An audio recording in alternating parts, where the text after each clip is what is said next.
चलिए आज एंटीबायोटिक्स से जुड़े एक बहुत पुराने और गहरे विश्वास की परतें खोलते हैं।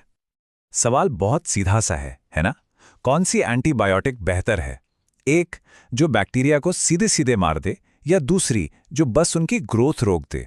अब जवाब तो एकदम साफ लगता है, नहीं भाई? जो दवा दुश्मन को जड़ से खत्म करे वो उस दवा से तो बेहतर ही होगी जो सिर्फ उसे बढ़ने से रोकती है। लेकिन जैसा कि अक्सर होता है, मेडिकल साइंस में जो जवाब सबसे सीधा लगता है, कहानी तो असल में वहीं से शुरू होती है। तो चलिए इसी सीधी सी लगने वाली बात की तह में उतरते हैं और देखते हैं कि विज्ञान की दुनिया में इस पुरानी सोच को लेकर क्या नई बातें सामने आ रही हैं। ठीक है, तो सबसे पहले ये समझते हैं कि आखिर ये दो तरह की एंटीबायोटिक्स हैं क्या? ये मारने वाले और बढ़त रोकने वाले आखिर हैं कौन? तो देखिए, एक तरफ हैं किलर्स, जिन्हें हम कहते हैं बैक्टीरिसाइडल। इनका काम सीधा है बैक्टीरिया को सीधे खत्म करना।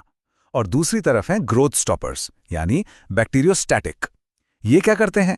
ये बैक्टीरिया को इतना कमजोर कर देते हैं कि वो बढ़ ही नहीं पाते, और फिर हमारे शरीर की अपनी फौज, हमारा इम्यून सिस्टम आकर इन कमजोर पड़े दुश्मनों का काम तमाम कर देता है।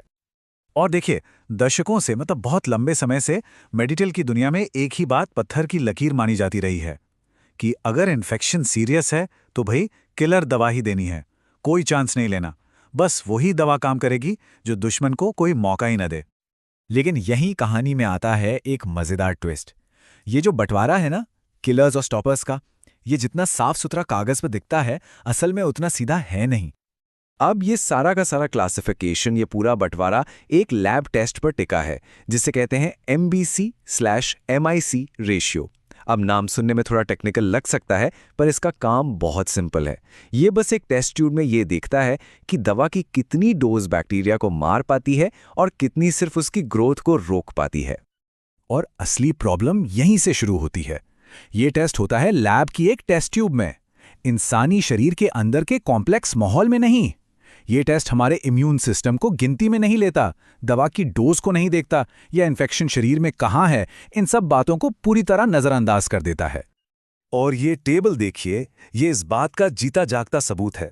एक ही दवा, जैसे लाइनजुलिड, एक बैक्टीरिया के लिए किलर की तरह काम करती है तो दूसरे के लिए बस स्टॉपर बनकर रह जाती है।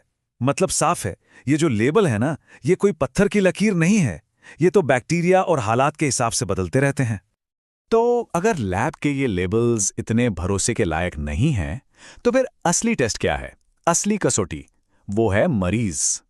असल मरीजों पर इन दवाओं का क्या असर होता है? और यही वो सबसे बड़ा सवाल है जिसका जवाब ढूंढने के लिए दुनिया भर में रिसर्च की गई, क्लिनिकल ट्रायल्स किए गए कि भाई जब असली मरीजों को ये दवाएं दी गईं तो क्या किलर सच में स्टॉपर्स से बेहतर साबित हुई? और जो नतीजे सामने आए, उन्होंने दशकों पुरानी सोच की नींव हिला दी। निमोनिया हो, स्किन इन्फेक्शन हो, या ऐसी ही कई और गंभीर बीमारियां, इन सब में स्टॉपर दवाएं किलर दवाओं के बिल्कुल बराबर, उतनी ही असरदार साबित हुईं। इतना ही नहीं, एक बहुत बड़ी स्टडी हुई जिसमें कई सारी रिसर्च के नतीजों को एक साथ मिलाकर देखा गया, और उसने भी इसी बात पर मोहर लगा दी। चाहे मरीज के ठीक होने की बात हो, जान बचने की दर हो, या बीमारी के वापस आने का खतरा, किसी भी पैमाने पर इन दोनों तरह की दवाओं में कोई खास फर्क नहीं पाया गया। लेकिन रुकिए, कहानी यहीं खत्म नहीं होती। ये सिर्फ बराबरी की बात नहीं थी, बल्कि कुछ मामलों में तो स्टॉपर दवाओं ने किलर दवाओं से बेहतर काम किया, उन्हें पीछे छोड़ दिया। अब ये तो पूरी की पूरी कहानी को ही पलट देने वाली बात थी। इन नए सबूतों ने मेडिकल साइंस के एक और पुराने बड़े नियम पर सवालिया निशान लगा दिया। वो नियम ये था कि किलर और स्टॉपर दवाओं को कभी भी एक साथ नहीं देना चाहिए। पुरानी सोच ये थी कि इन दोनों को मिलाना मतलब एक दूसरे के असर को काट देना, उन्हें बेकार कर देना। लेकिन असल डेटा क्या बताता है? डेटा बताता है कि कई बार ये कॉम्बिनेशन एक दूसरे के दुश्मन नहीं बल्कि दोस्त साबित होते हैं। ये मिलकर और भी ज्यादा ताकतवर हो जाते हैं, बिल्कुल 1 और 1 11 की तरह। और ये सिर्फ थ्योरी नहीं है, ये प्रैक्टिस में भी साबित हुआ है। दुनिया के कुछ सबसे जानलेवा बीमारियों के इलाज में, जैसे कि दिल का गंभीर इन्फेक्शन या प्रोस्थेटिक जॉइंट्स के इन्फेक्शन में, इन्हीं नामंजूर कॉम्बिनेशंस ने कमाल के रिजल्ट्स दिए हैं। तो अब सवाल ये उठता है कि इस किलर वाले मिथक को तोड़ने की इतनी बात क्यों हो रही है? आखिर इससे फर्क क्या पड़ता है? ये जानना इतना जरूरी क्यों है? फर्क बहुत बड़ा है, क्योंकि ये सिर्फ कोई एकेडमिक बहस नहीं है। इसका सीधा सीधा ताल्लुक मरीजों की सुरक्षा से है और भविष्य में इन्फेक्शन से लड़ने के लिए हमारे पास कितने हथियार होंगे, इससे है। और ये समझना इसलिए भी ज़रूरी है क्योंकि हर एंटीबायोटिक की एक कीमत चुकानी पड़ती है। हमारी कुछ सबसे ताकतवर माने जाने वाली दवाएं भी अपने साथ बहुत गंभीर और कभी-कभी तो परमानेंट साइड इफ़ेक्ट्स लेकर आती हैं। तो सही दवा चुनना सिर्फ ये नहीं है कि कौन ज़्यादा असरदार है, बल्कि ये भी है कि कौन ज़्यादा सुरक्षित है।